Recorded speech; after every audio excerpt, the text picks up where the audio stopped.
Hello everyone, if you're new here, my name is Malki Assad, a plastic surgery resident in the US, and through the match guide that I founded, we help hundreds of applicants match into residency in the US. And in this video, we'll be talking about residency letters of recommendation. Before we get started, if you're interested in getting samples of letters of recommendation, personal statement examples, ERAS application template, and multiple other resources that can help you through the match, make sure to sign up for the all-in-one match application resources from the match guide that I'll leave the link for that in the description below. Now let's talk about what are letters of recommendation or LORs and why are they important. LORs are letters usually written by a physician to testify, hopefully, to how amazing you are. And that is where the value of LORs come from, because they provide program directors with an insight about your skills and experiences and how you interact with people from someone who has worked with you, not from you yourself. And they definitely play a big role in you getting a residency interview and ultimately matching into residency,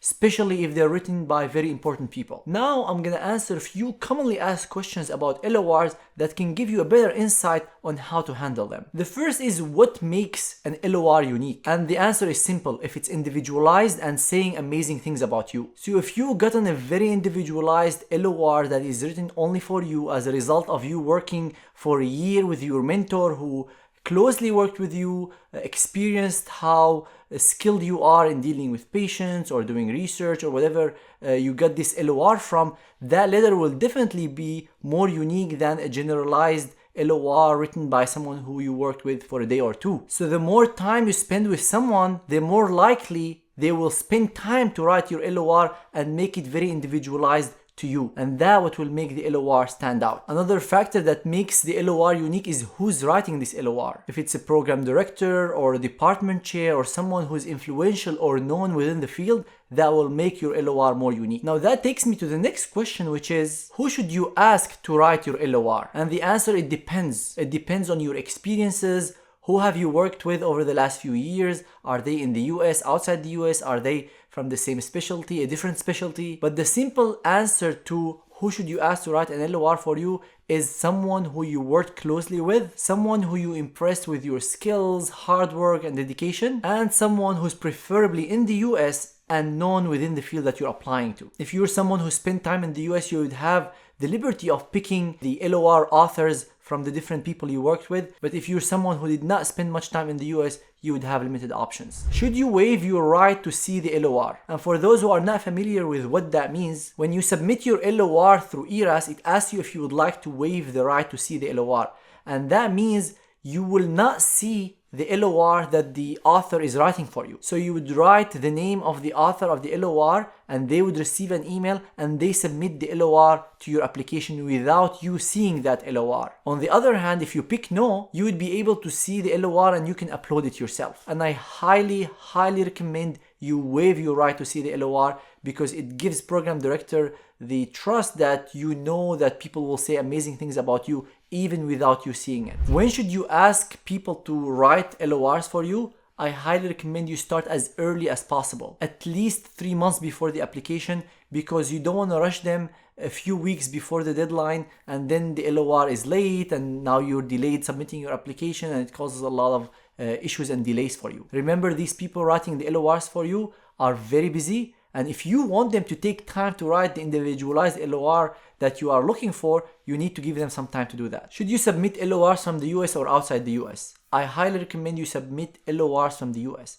because you're applying to residency in the US. So you want people who are in the system to testify about your skills within that system. You might consider submitting one LOR from outside the US if, for example, you did full residency in your home country and you want a letter from your program director. In that case, you can submit one letter from outside the US and the rest from the US. And some people tell me, oh, I don't have much experiences in the US, so I don't have US letters. The answer to that is you need to come to the US to get experiences in the US so you can get US letters. Because if you want to optimize your chances of matching in the US, you want to come here, make sure that this is the right fit for you, be able to work in this system and convince people that you would be successful working in this environment. Before we move on to the next question, if you need help with your match application, we have multiple packages that can help you with that. We have the Silver that includes 1 edit of your personal statement, 1 edit of your ERAS application, and 1 hour of interview prep. We have the Gold that includes 2 edits of your personal statement, 2 edits of your ERAS application,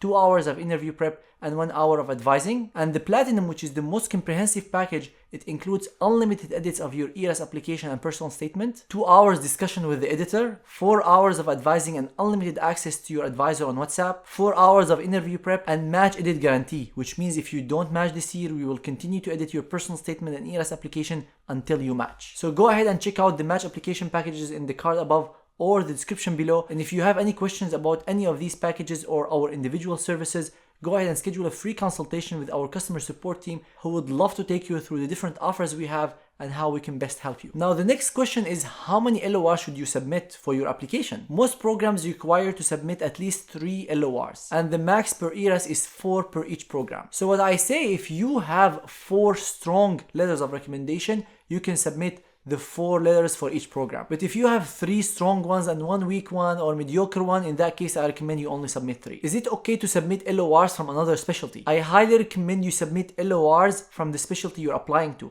So if you're applying for internal medicine, submit internal medicine LORs. However, as in life, there are always exceptions. If you worked for a very long time with someone in surgery, for example, and they can say amazing things about you, and if you don't have 3 other very strong LORs from internal medicine, in that case you might consider submitting the 2 strong LORs from IM and the 1 strong LOR from the surgeon. Again, I prefer that you submit LORs from the specialty you're applying to. However, there are exceptions based on each person's situation and who can write LORs for them. Now, should you submit clinical LORs, research LORs, or both? And by clinical and research, I mean letters written by your clinical mentor or somebody who witnessed your work clinically, versus a research mentor who maybe have not seen much about your clinical work but mentored you through research. This is a complicated question, and the answer again depends on each person's situation. However, remember that you're applying to residency, which is a clinical job. So I highly recommend you have at least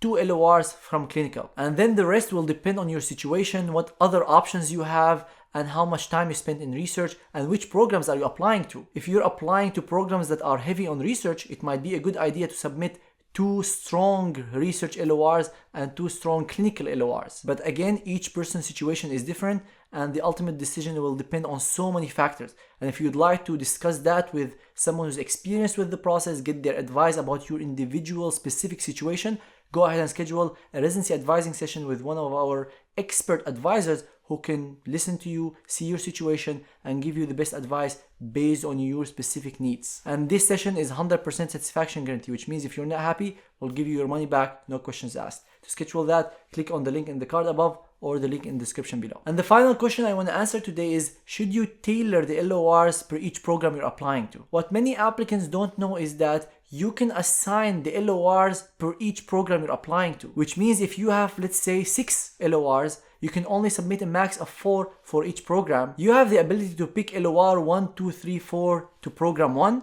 and then 1, 2, 4, 6 to program 2. So you don't have to submit the same LORs to all the programs you're applying to. So in that case, if you have some IM LORs and some surgery LORs and you're applying to 2 specialties, you can assign the IM LORs to the IM programs and the surgery LORs to the surgery programs. If all your letters in IM and you have 6 strong ones, you can consider personal connections and geographic areas when assigning these LORs. So if you know that your mentor who wrote letter 1 is friends with the program director in program A, you can assign that letter there versus someone else in a different area knowing a different program. But that's only if you have more than 4 strong LORs, because your ultimate goal should be to assign the strongest LORs written by influential people who are known within the field, who know you well, to the programs you're applying to. And again, if you want to have a look at LOR templates, personal statement examples, ERAS application template, and multiple other resources